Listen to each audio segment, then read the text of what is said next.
Thank you, everybody, for joining us. Good evening, everyone. Today is our 11th Health Matters with Hatsuno Kiseki Facebook live session. And we will be discussing an important topic that is very close to our speaker's heart. Tonight, for the first time, we have Tiffany Loh with us, and she will be talking to us about food as medicine, harnessing the power of nutrient-dense food for optimal wellness. So for those who does not know Tiffany, she is a food scientist and she holds a master's in nutritional medicine. So sit back, relax, and get ready to learn. If you would like to ask any questions, feel free to ask them in the comment section. Right, and then Tiffany will then answer it, and otherwise, Dr. Tan, I'm sure he will be able to back Tiffany up. Am I right, Dr. Tan? I will try. So we hope that this session will equip you with the knowledge that you need to be a healthier you. So please feel free to ask any questions again in the comment section, right? Don't be shy. If you need Tiffany to revisit certain slides, do post it in the comment section and we will inform her as well. Okay, so over to you, Tiffany. Okay, thank you, Mark. Thank you, Dr. Tan. Today, I'll be talking about nutrient-dense food, and the topic, let me share my slide first. And I have prepared my slide with the intention of giving a very general and broad basic knowledge of nutrient-dense food. So this is suitable for public health. Is nutrient-dense food. Nutrient-dense food actually is the basis of our nutrition. It is the food that can provide vitamins, minerals, and other health-promoting components. So nutrient-dense food is nutritious food in other terms we say. So why is nutrient density important? Nutrient density foods is the basic premise for any healthy diet. If we regularly eat foods high in calories but low in vitamins and minerals, we risk exceeding our energy needs. That means we eat a lot of high calorie food. We will have a more energy input than energy output, which means we will grow wider, grow fatter, but at the same time, we won't get enough micronutrients. So our health won't be as good. And if you have a prolonged calorie-dense food in your diet, a typical person would look like he's overweight, and then he look pale with a high body, high fat mass. Maybe he will have hair loss, with not a very healthy outlook. And also maybe he will look 5 or 10 years older than his actual age. Nutrient density plays a pivotal role in preventing chronic diseases. Yes, so in a nutshell, we have to eat nutritious food. But what is nutritious food? Oh, before that, we will go to what is calorie-dense food first. So examples of calorie-dense food are granola. Those are high in sugar. Oils and butter. Oils and butter, they are fat. Fat has a higher calorie. Vegetarian meat. Vegetarian meat, food preservatives, they are high in salt, maybe a lot of the additives and flavorings, and then also usually it's deep fried, so it's high in fat as well, so it's high calorie. Fatty meats, sausages, fatty beef, fatty pork cuts, deep fried foods, pastry and cakes, high in sugar, all carbohydrates, and also even though they are very high in calorie, they are simple carbohydrates which will be digested in our GI tract easily, and then we will get hungry easily.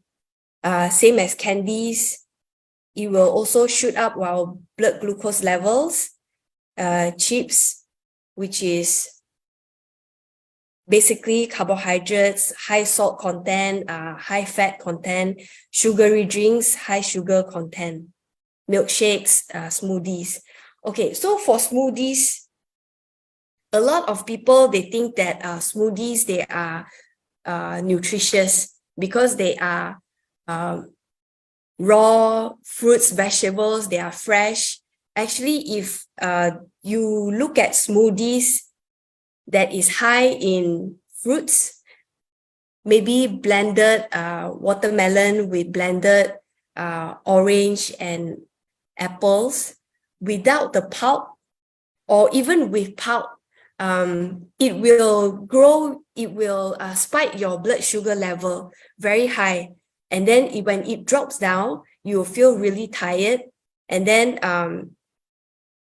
the time where it goes up and goes down is very short. Even though they have some form of fiber in it, you will feel hungry and you will not feel full for a longer time. So this is another example of nutrient-dense and calorie-dense food. So on the left, we have broccoli. If 30 grams of broccoli, if you compare to a chips, 30 grams of chips, the calorie of broccoli would be 10. The calories for the chips would be 150. Chips will have 180 milligrams of sodium, which is really high, whereas broccoli will have sodium. Other than that, it has calcium and potassium, which will also help with our bodily function. It will help maintain our homeostasis. So another nutrient-dense and calorie-dense food, on the left, we have this nutrient-dense food, which is a salad bowl with brown rice at the bottom. You can see that it's about 400 calories.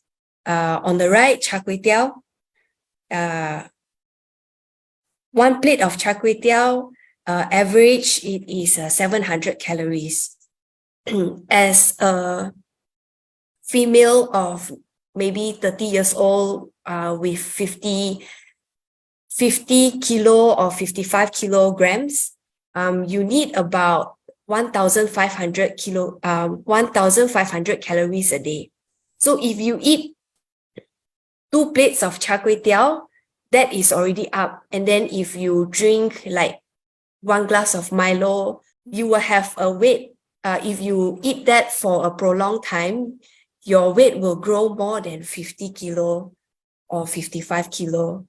So for the salad bowl, you can see that it has brown rice. Brown rice has complex carbohydrates. It will slow down the digestion, and then you will feel fuller, and it has a lot of minerals in it. Here you have also corn, you have tofu, tomatoes, and I think some form of sauce, homemade sauce. That will give you a lot of antioxidants, that will give you a lot of phytonutrients and some protein as well. So benefits of nutrient-dense food. I always like to use Japanese food as an example of a nutrient-dense meal. So if you see that Japanese meal, even though, okay, you look at the white rice, it's fine, you can swap it with other type of brown rice or mixed grain rice, but you have the egg, the steamed egg, you have seaweed, you have tofu, you have the miso soup. And then in the bento box, you will see that they have raw salad.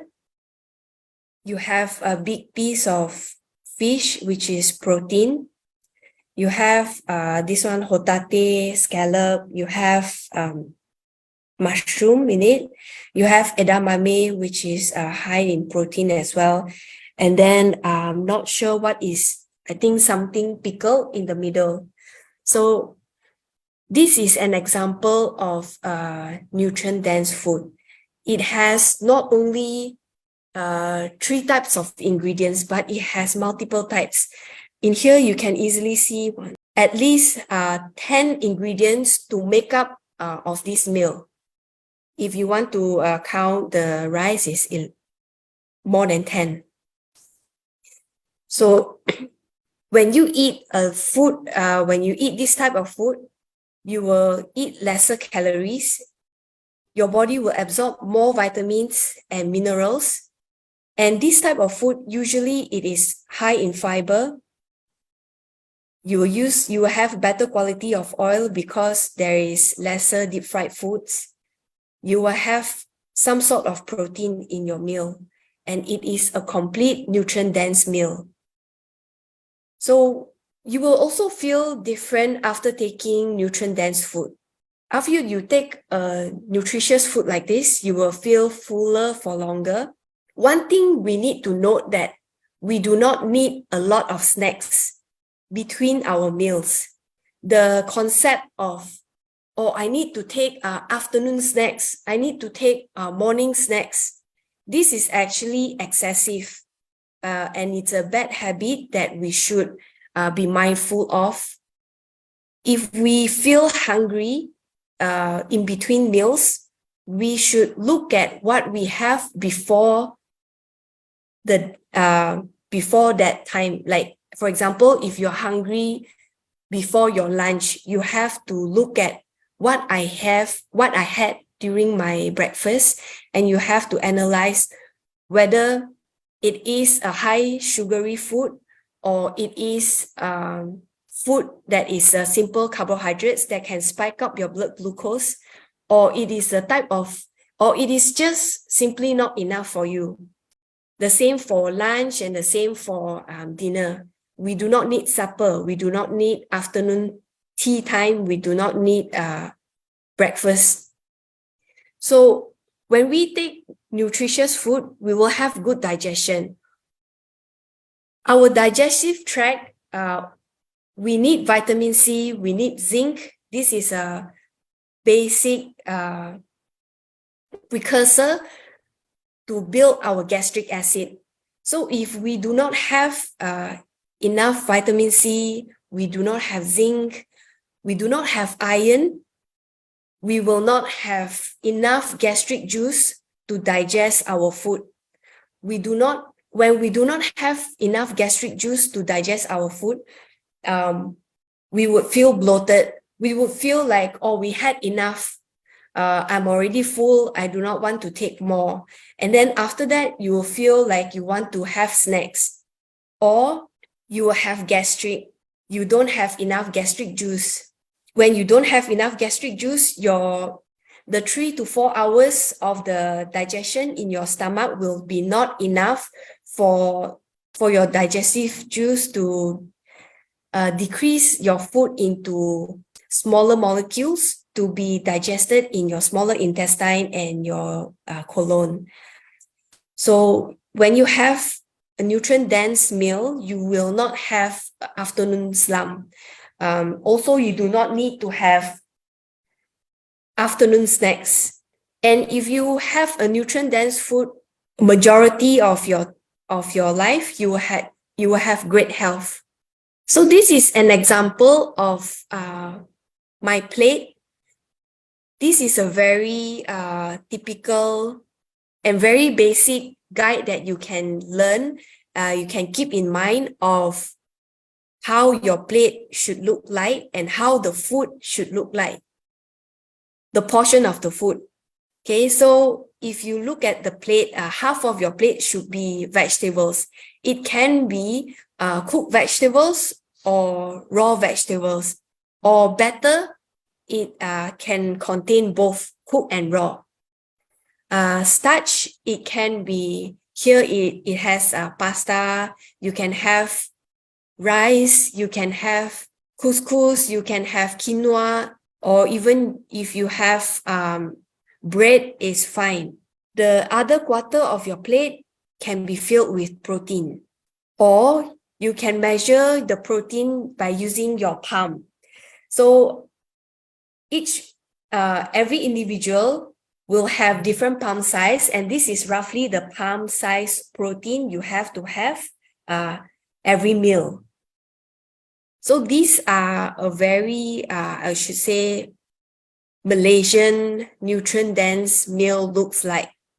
Okay, so on the left, you have tempeh, you have the long beans, you have prawns, petai, you have petai, you have brinjal, you have eggs inside. And then with a bowl of rice, it is a full meal. On the right-hand side, you have rice, there is fish with turmeric, you have fresh vegetables there, you have blanched vegetables. Even better, you have a bowl of soup at the side. Okay, so these are more examples you can have. Grilled brinjal can have kacang botol, fresh raw kacang botol. You have sambal with fish, you have cucumber, you have your rice, you have soup at the side. In the middle, you have also something similar, but different vegetables. On the right-hand side, you have tofu, which is the protein. You have mushrooms. You have some minced pork. You have different types of vegetables. So a lot of people that do not have good health, but they cannot afford to make time to cook for themselves. So there are a few tips for you. You can order healthy food catering. So other than just go to a kopitiam and don't plan for your meal, just go for a kopitiam, you can just order healthy food catering. Usually now there is abundant of healthy food catering available. And if you need their contacts, you can contact me, or you can just do a search in Facebook. There is plenty. You can choose hawker food wisely, but please just limit the frequency of you going for hawker food.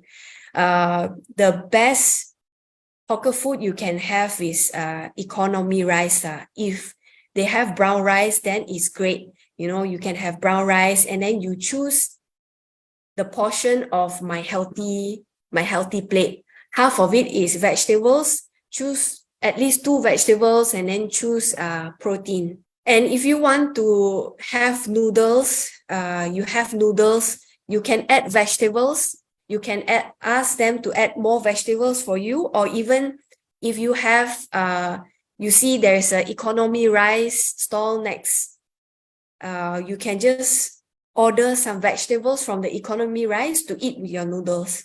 Also, you can also make a promise to yourself to prepare at least 1 meal at home. For example, breakfast. Breakfast is a simple way to prepare. Later on, I can show you some of the examples you can prepare for breakfast. And also, you can even do a meal prep at home. So usually, meal prep will take about 3 hours. For new people who wants to do meal prep, I can suggest you to look at YouTube videos. There are plenty of those meal prep videos online. There are also even meal preps for steam food. For example, you do not like the idea of, you have to clean your kitchen after you cook, because afterward, you just need to put everything in a steamer and then you cook. You just steam your meal and then you cook your rice in a rice cooker. They have that now as well. So some breakfast ideas you can have is on the left-hand side. Instead of a bowl of kway teow theng in the morning, you can choose to use a small slow cooker, and then you can cook it the night before. You can simply just add all these ingredients. These are all dry ingredients, and then you can buy them in bulk. and then you can just scoop them and then put water in and just press the button to cook for 8 hours, 10 hours at night. And then the morning, you can have a bowl of mixed grain porridge as breakfast. You can also add ingredients such as tofu, vegetables, corn, pumpkin, sweet potato, mushroom, seaweed, nuts, beans, dates, fish, meat, egg, any leafy vegetables, legumes. There are so many combinations you can make. You can also add in spices such as cinnamon, pepper, ginger in your mixed grain porridge as well. So you will never get bored of it. Other breakfast ideas are, okay, you can have avocados. This one will require more prep in the morning. You can also prep salad at night. It's better to have avocados than things like chi chong fan, which is full of carbohydrates, and the sauce is very high in simple carbohydrates. And I'm sure that after you have chi chong fan, you will feel hungry and you will feel like snacking before your lunch. Some people who have a smaller appetite and they prefer to have Milo or a cup of coffee with some biscuits in the morning, I can suggest you to have juice in the morning. It is so much healthier, and it has more vitamins and minerals than just simple carbohydrates. You can prep all these at night. You can cut them, and you can also cut them in bulk, and in the morning you can just put a handful of these vegetables and then you can blend them. All you need to do is just to clean your blender. Or you can have things like ginger tea, turmeric tea instead of your coffee, or you can have green tea as well if you need the caffeine. Other breakfast ideas, you can use eggs, scrambled eggs, baked eggs, fried eggs. It is so much better than just taking wonton mee. And again, wonton mee, it will not fill you until your lunchtime. So in a nutshell, to have a balanced and nutritious meal all the time, you have to practice mindful food selection. So before choosing your food, you have to plan your meal. Where should I get my meal? Is it nutritious enough for my body? Will it help my body? Am I wasting my meal just to make myself full? You pay attention to your hunger and fullness cues to avoid overeating. Sometimes when you eat out, it's not to say that, it's bad to eat kway teow theng or wonton mee, all that. But because they add in some ajinomoto to make you feel, to increase your appetite, you will eat more than you should. You will have in excess of the calories. And also another thing is to pay attention to your body's reaction. Not one single meal plan fit everyone. So somebody will have some reaction with food. Some will feel better when they take complex carbohydrates. Some cannot take beans. Some cannot take legumes. Some they cannot take even fruits. Some people, they are allergic towards berries as well. It's not that you read an article that says that, okay, berries are good for health. Then you take it, but you ignore the signs and symptoms of your body. Some get bad rashes after they take berries. Maybe because of the pesticides that they use now, but we just have to really pay attention to our body's reaction. So to end the talk, we have to choose our food wisely, make our meals count. Our focus is more on nourishing our body and increasing our protein mass. And also we have to exercise as well, because that is our metabolic currency. So we have to keep our body light. A lot of elderly people, because they are overweight, they feel weakness in their legs. And when they have weakness in their legs, they cannot exercise. They lose their body circulation.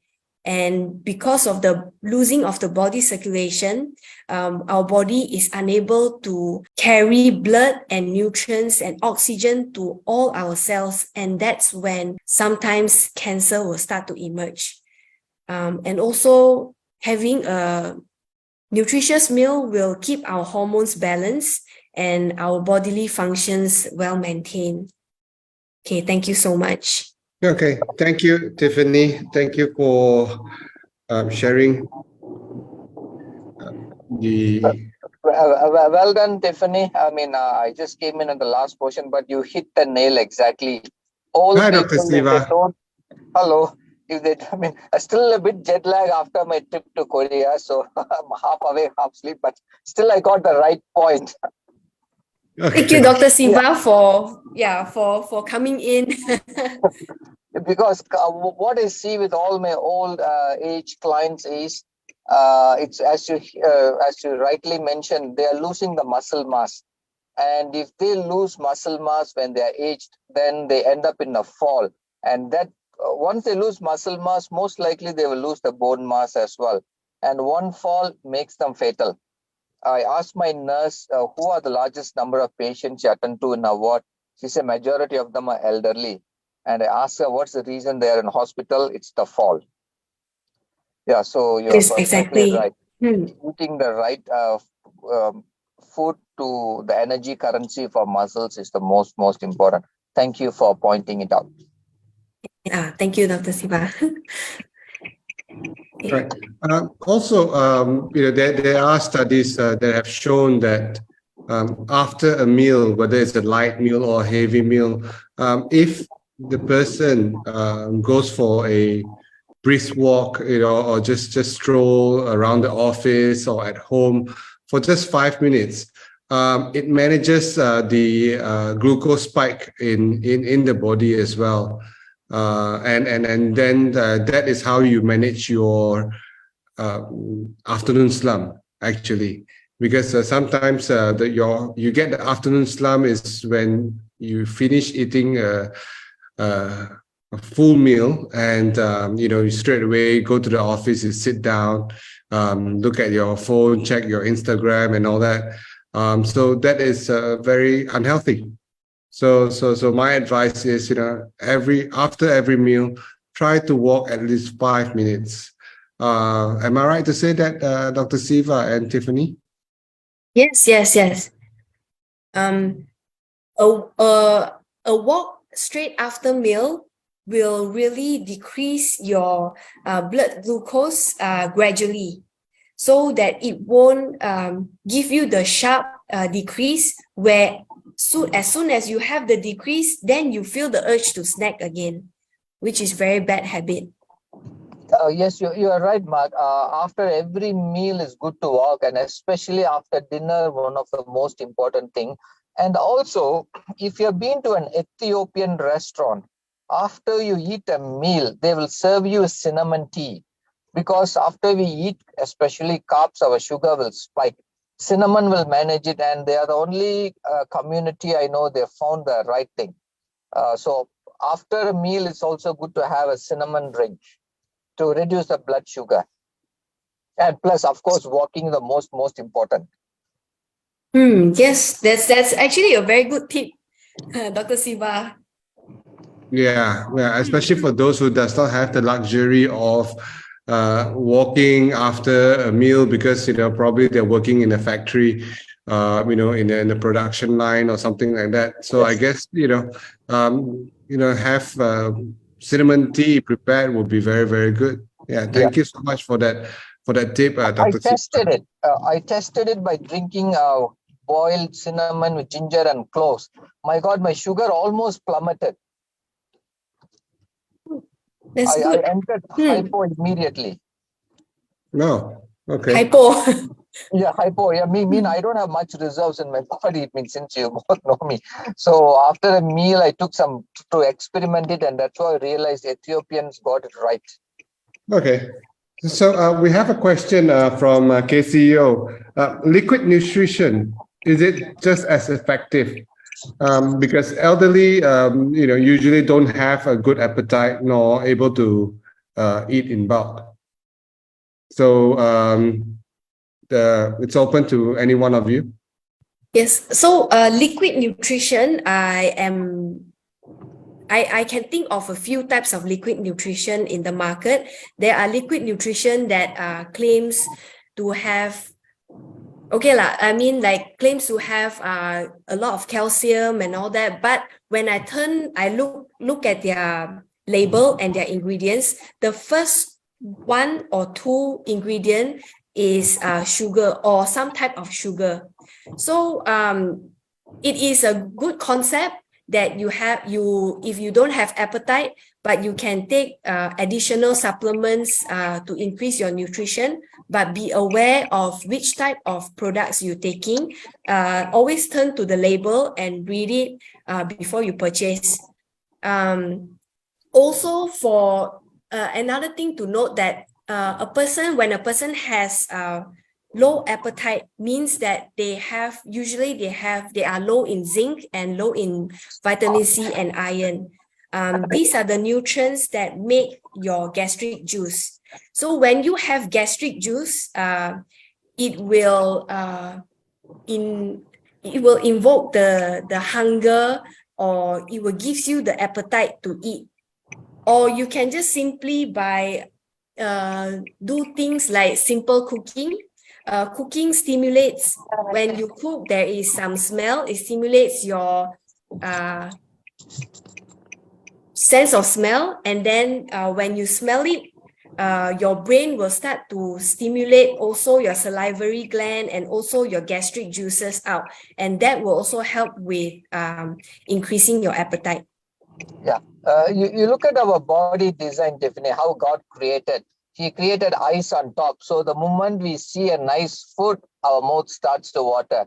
Then below that is the nose. Again, it stimulates the appetite. And then comes the mouth to digest, to put things inside. So nature created in a nice, wonderful order. Look, smell, eat.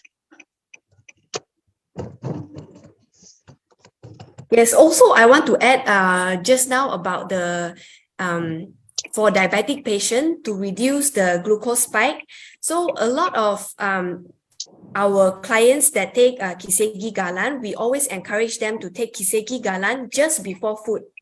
And we find that just before food, they take Kiseki Galan because it's a form of acid and vinegar. And also it has a lot of the phytonutrients. It will decrease the blood glucose spike.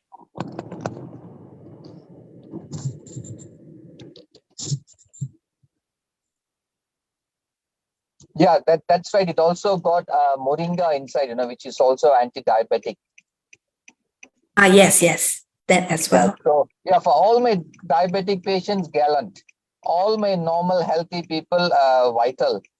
Anyone with cancer, of course, by default is Royal. Right. Because Hatsuno Kiseki Galan is actually a dedicated formulation for people who is having diabetes. So the formulation helps to increase the insulin sensitivity of the cells, so that the body can take up glucose and reduce inflammation to better manage the complications arising from a high blood glucose levels. Yes, all your products are great. Yeah. So I'm looking at the comments down there. I think you have a question. Oh yes, Japanese food is very expensive. How can I implement such diet in our daily life? Actually, I use Japanese food as an example because it has so many types of ingredients. But Japanese, also if you look at YouTube, Japanese, they live a very hectic lifestyle as well. But they can do meal prep easily. If you look at Japanese meal prep on YouTube, they will teach you how to sort the food into portions, and then they will freeze it, and then which type of food you can freeze and which type of food you can marinate first. And then they also often, one thing I like about them is they have a lot of tips on cooking rice. Their rice, they will have a mixed grain inside, or they will sometimes put things like chestnut, they'll put ginkgo, they will put the seaweed flakes with the little streams, all that. They'll put sesame, black sesame or white sesame in their rice. So that will also add in another ingredient. All these small little things will also add nutrients in your meal. So I guess, Dr. Tan, we don't have any excuse for banh mi and char kway teow and all that anymore. Yeah. Banh mi I can still skip. Char kway teow will be difficult. But Yeah. usually in the morning, I try to have overnight oats. Is it okay to have overnight oats? But because overnight oats is a bit bland, so usually I will add in some fruits just to make it more. Oh, Dr. Tan, you reminded me of something. Maybe later you all search for a word called old rice or palaya soru. In Tamil tradition, normally they cook rice at night time, and they filter off the starch and soak it with water for a whole night. Then the next day morning around 10-11 a.m., they will eat that rice with yogurt, with chili, with some crackers and onions, shallots. It has been recommended as the best diet even in a university for gut probiotic. It's so cheap and yet so profoundly healthy. Oh yes, okay. I will definitely look it up after that. Yeah, I mean that's what all my ancestors ate, and none of them had colon cancer. Colon cancer is a disease of modern day food, ultra processed food. Yes, Just to confirm, it's leftover rice, right? Yes, it's called, the Tamil word is palaya soru, PALAYASOORU, or old rice or leftover rice. You can search that thing. Tamil recipe, ancient Tamil recipe. PALASOO. RU, Soru, SOORU. You will even see universities publishing paper on it. Okay. It's such a cooling food for the body too. I have found a site that has 23 recipes for leftover rice. Yes. Yeah. Yes. So I'll share that in the chat. Dr. Siva, is it something like a fermented rice thing? No. What it is a normal rice. You cook rice, you filter off the starch. So normally what they do is, like when they cook in the afternoon meal, the leftover rice, they will keep it until night time. And then they just add water and put it in a clay pot and just cover it up. So the next day morning, by default, the fermentation will start. And then they will add yogurt on top of it, little bit of salt, pickles, some savory items to go with it. It's amazingly tasty. I made a video on it from my restaurant, and it almost gathered more than 1 million views worldwide. Wow. Yeah, sounds very tasty. I will look for a video and I will send it to you if I can find it. It was made about 3-4 years ago. Okay. Sure. Yeah, thank you. Thanks. That will, because to me, every time I see a colon cancer case, when I look at the diet and lifestyle, they all eat ultra processed food all the time, most of the time. So that's why the gut is deprived of the gut microbiome. And that's why, at least for people who are aware of it, take more like Kiseki products, any one of it, go on a rotation. Maybe 1 month you take Royal, 1 month you take Gallant, 1 month you take Vital, and then supplement it with yogurt. See, Indians seldom get colorectal cancer because why? Yogurt is a part of every Indian meal. So at least it provides the pre and probiotic.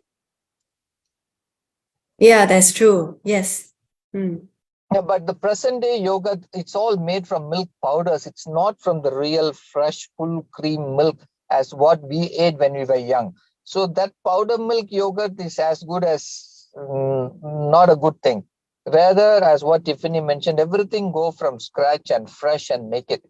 I think in Malaysia, you got abundant of fresh dairy farms where they can give you fresh milk. Just boil it, add a yogurt culture, leave it overnight. Next day, you get a fantastic yogurt. No need anything fancy. Yeah. Okay. Mm. Thank you so much, Dr. Siva, for the advice. I have posted the link to the recipe. It's a vegetarian recipe.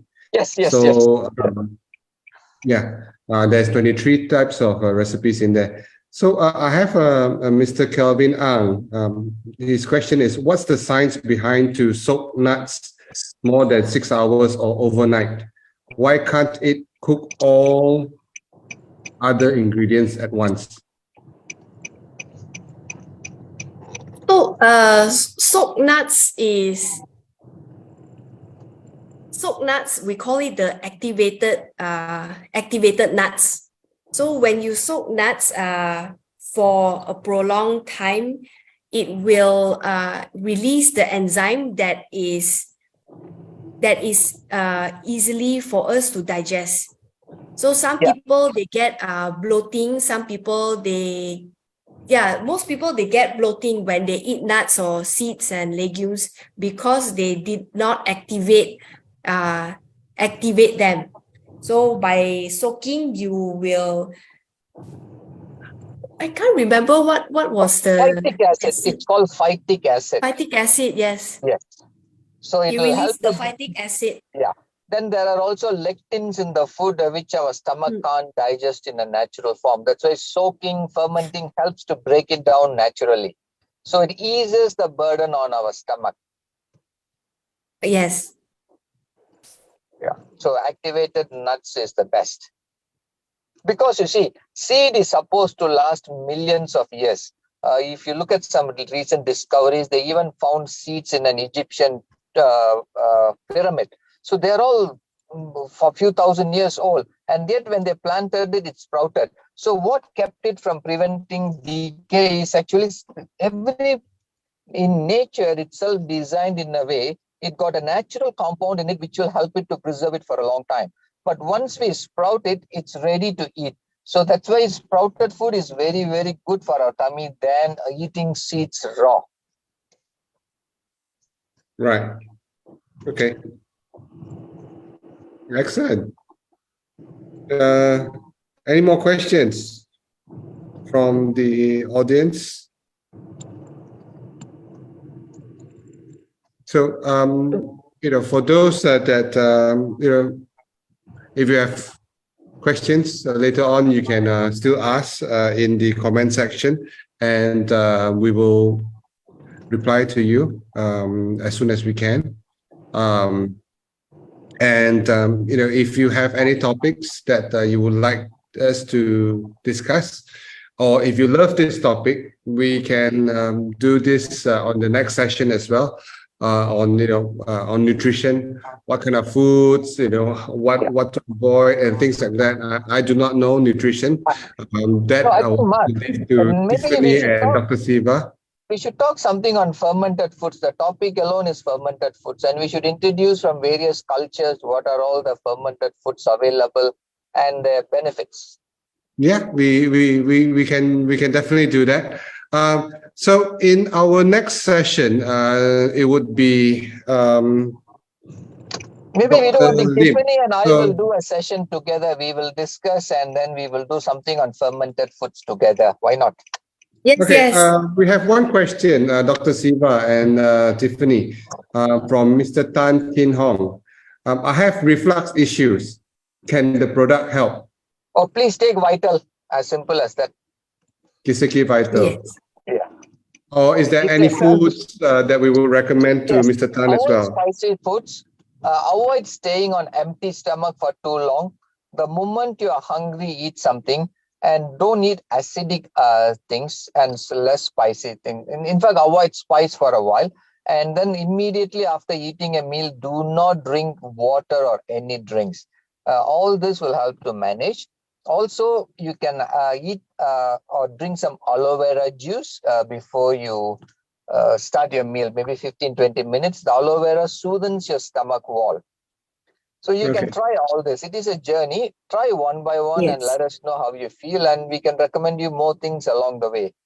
So, Mr. Tan, just to repeat what Dr. Siva just mentioned, before every meal, have Kiseki Vital, drink aloe vera juice, avoid spicy food, and after your meal, don't take any water, don't drink any juice or whatsoever for at least half an hour. Am I right? That's right. That's half an hour to 1 hour. And even if you want to drink something warm and not something cold. Never cold foods at all. Okay. So and drink avoid, a hot beverage. Juices too, like Coke, Sprite, Pepsi. Avoid all kind of canned juices and drinks, gassy drinks, carbonated drinks.